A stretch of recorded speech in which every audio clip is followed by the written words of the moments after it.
ओम शांति। आज हम एक महत्वपूर्ण विषय पर चर्चा करेंगे। आज का मानव ईर्ष्या से घिरा हुआ है। ईर्ष्या यह एक घातक रोग है, एक ऐसा कर्म है जो स्वयं के जीवन को तहस नहस कर देता है और दूसरों के जीवन में भी खलबली मचा देता है। ईर्ष्या करने वाला व्यक्ति दूसरों की बुराइयों को बाहर लाने का कार्य करता है। बुराइयों की तरफ आसानी से आकर्षित होकर बुराइयों में लिप्त हो जाता है। ऐसा ईर्ष्यालु मनुष्य जानवर से भी बदतर हो गया है।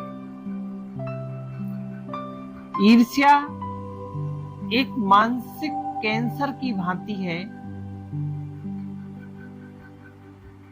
जो किसी की उन्नति, सुख आदि को देख नहीं सकती। सुख देखकर उसे कष्ट होता है, उसे द्वेष होता है, जलन होती है। यह ईर्ष्या, द्वेष, जलन और घृणा यह एक बहुत ही घातक बीमारी है। इससे हीन भावना,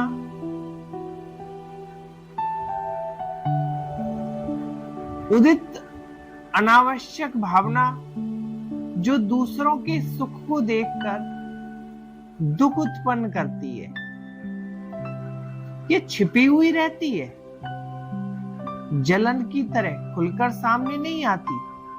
जलन तो फिर भी दिख जाती है, लेकिन ईर्ष्या एक बहुत बड़ी नेगेटिव बीमारी है जिसके प्रभाव में लोग दूसरों की सफलता या खुशी को स्वीकार ही नहीं कर पाते,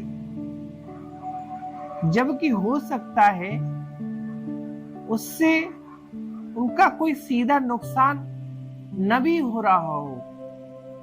जिसकी प्रशंसा हो रही है या जो खुश है उस पर तंज कस देना, कुछ बोलकर उसकी खुशी गायब कर देना या उसको नीचा दिखाने की एक अनावश्यक कोशिश करना, यह ईर्ष्यालु व्यक्ति की मानसिक लक्षण को दर्शाता है। यह सबूत है कि उसकी नजरों में आप कैसा कार्य कर रहे हैं। ईर्ष्या करने वाला व्यक्ति अपनी स्पेशलिटी और आलस्य को नहीं पहचान पाता। यदि ईर्ष्या को जानने के लिए सीटी स्कैन या कोई एमआरआई होता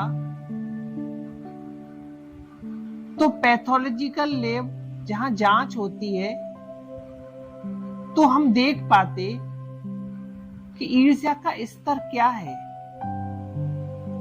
जिस तरह खून आदि की जांच होती है उसी तरह से हम कह सकते हैं कि देखो, अयोग्यता और आलस्य नामक ये दो बैक्टीरिया आपके विचारों में इतनी परसेंटेज में सम्मिलित होते जिसके कारण आपको ईर्ष्या नाम की ये बीमारी हुई है। जैसे मोह मूढ़ चित्त का है, द्वेष भावना दुष्ट चित्त का लक्षण है। जिसे मोह रहता है वह मूढ़ हो जाता है, और जिसे द्वेष होता है वह दुष्ट हो जाता है। द्वेष राग का विपरीत गुण है। राग का अर्थ है जिसके बिना दिल न लगे, लेकिन जिसके प्रति द्वेष जन्मा है उसके अहित का प्रयास होता है। ईर्ष्या में घृणा भी सम्मिलित रहती है।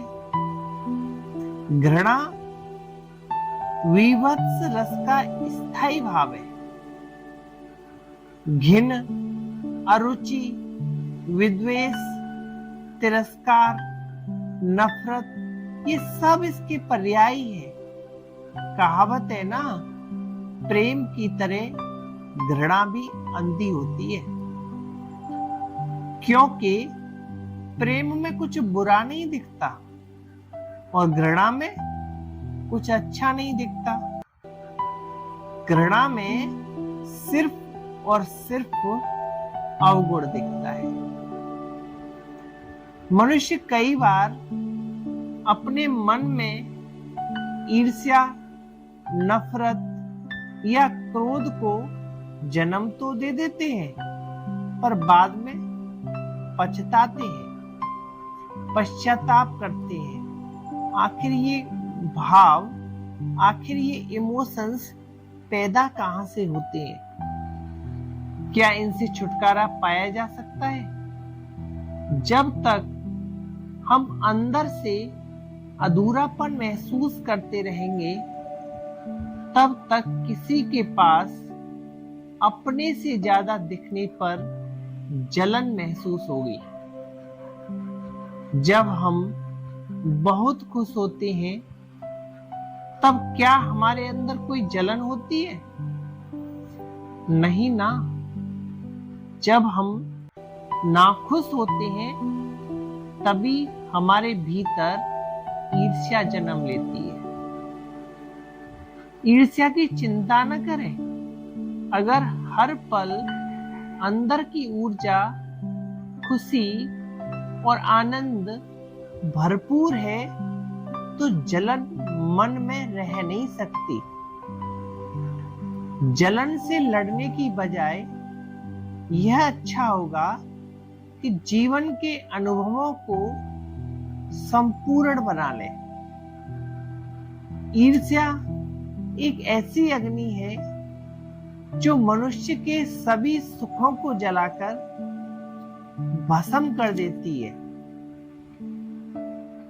जैसे क्रोध को महाअग्नि कहा जाता है, तो ईर्ष्या को छोटी अग्नि कह सकते हैं।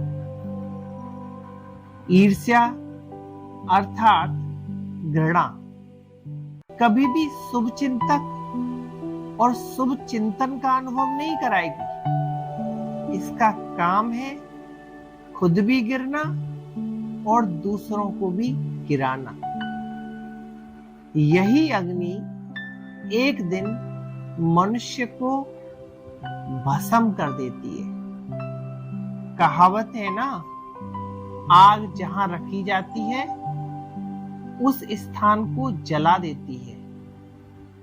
ऐसे ही ईर्ष्या करने वाले लोग ईर्ष्या की अग्नि को अंदर समाये रहते हैं, तो उनका कलेजा भी इसी तरह जलता है, परंतु किसी को वो महसूस नहीं होने देते। अंदर की कुड़न और मानसिक विकृति उन्हें तबाह अवश्य करती रहती है। ईर्ष्या एक ऐसी दुधारी तलवार है जो स्वयं चलाने वाले का नाश करती है, तो सामने वाले को भी घायल कर देती है। ईर्ष्या उस मानसिक दुर्बलता का परिणाम है जिसके कारण मनुष्य दूसरे लोगों की नजर में गिर जाते हैं। ईर्ष्या के विचार मन में प्रवेश होते ही मनुष्य की खुशी गायब हो जाती है।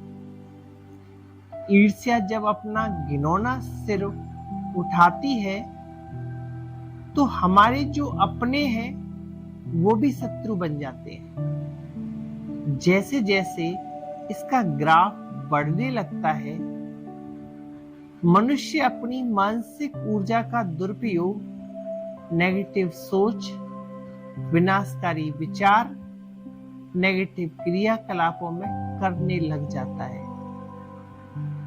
ऐसा ईर्ष्यालु व्यक्ति धीरे धीरे असफलता की ओर बढ़ने लगता है और उसके मन में कड़वाहट बढ़ने लगती है। ऐसा ईर्ष्यालु व्यक्ति जिंदगी से हार कर भी बदले की भावना को नहीं छोड़ता।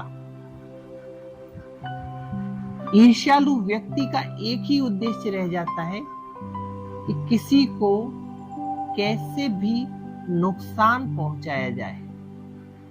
ऐसे में उसका तमाम रचनात्मक और उत्पादकता में नष्ट हो जाता है। ऐसा इंसान जीवन से हारा हुआ महसूस करता है और अंत में डिप्रेशन का शिकार हो जाता है। ईर्ष्या रूपी रोग इतनी जल्दी पीछा नहीं छोड़ता और न ही इसकी दवा किसी डॉक्टर के पास है। ईर्ष्यालु को तो भविष्य के विनाशकारी दुखों के बारे में पता ही नहीं चलता। धीरे धीरे ईर्ष्या अकेलेपन को जन्म देने लगती है, क्योंकि ऐसा व्यक्ति से सभी दूर रहना पसंद करते हैं। ईर्ष्या भाव रखने वाले लोगों से कोई भी अपनी सफलता या खुशी कभी साझा नहीं करते। अब प्रश्न यह उठता है कि इससे छुटकारा कैसे पाया जाए। कुछ बातें जो विशेष ध्यान रखने योग्य है, अगर हम इन बातों का अपनी लाइफ स्टाइल में थोड़ा सा भी ध्यान रखेंगे तो निश्चित रूप से हम ईर्ष्या से छुटकारा पा सकते हैं। जैसे बड़ी सोच, धैर्य और विशाल हृदय से ही ईर्ष्या रूपी इस मानसिक बीमारी से मुक्ति पा सकते हैं। प्रेम भाव, शुभ भावना, शुभ कामना, ऐसे विचारों से ईर्ष्या रूपी विकारों को दूर किया जा सकता है। मनुष्य को चाहिए कि ईर्ष्या छोड़ अपनी कमी कमजोरियों पर ध्यान देकर उसका निवारण करे, साथ साथ अपने गुणों को बढ़ाए। किसी भी व्यक्ति की अपने से तुलना न करे, इससे सदा बचे। जो व्यक्ति जलन रखते हैं वे खुद कभी कुछ करने की हिम्मत नहीं रखते। उनसे घृणा कभी न करें जो व्यक्ति जलते हैं, क्योंकि यही वो लोग हैं जो समझते हैं कि आप उनसे बेहतर हैं। ब्रह्मा कुमारी संस्था मनुष्यों को बहुत सहज तरीके से राजयोग के माध्यम से घृणा, द्वेष, बदले की भावना, दूसरों को कष्ट देना, किसी का बुरा सोचना, अहित करना, नेगेटिव विचारों में मगन रहना, 5 विकार आदि अनेक बुराइयों से छुड़ाने में ये संस्था मदद करती है और जीवन में सुख, शांति, आनंद, प्रेम, पवित्रता, धैर्यता, निडरता, सहनशीलता आदि अनेक गुणों को धारण करने का रास्ता यहाँ मिल जाता है। आप भी अगर ईर्ष्या से बचना चाहते हैं तो नजदीक के ब्रह्मा कुमारी केंद्र पर जाएं और वहां जाकर के सहज राजयोग का 7 रोज का कोर्स करें और अपने अवगुणों से जल्दी मुक्ति पालें।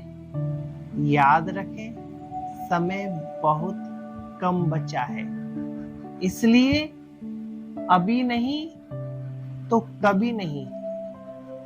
भगवान कहते हैं, बहुत गई थोड़ी रही, थोड़ी भी बीती जाए। शिव कहे, सुनो आत्मा, अब क्यों व्यर्थ समय गवाए। अपना समय व्यर्थ न गवावे, उस परमपिता परमात्मा से अपना संबंध जोड़ लें। अगर हमने उस परमात्मा से अपना संबंध जोड़ लिया तो हमारे जीवन में से दुर्गुण, दुर्व्यसन, काम, क्रोध, लोभ, मोह, अहंकार जैसी घातक बीमारियां या कहे तो घातक शत्रु हमारे जीवन में से चले जाएंगे और निश्चित रूप से जल्दी ही हमारे जीवन में सुख, शांति पुनः वापस आ जाएगी। अच्छा, ओम शांति।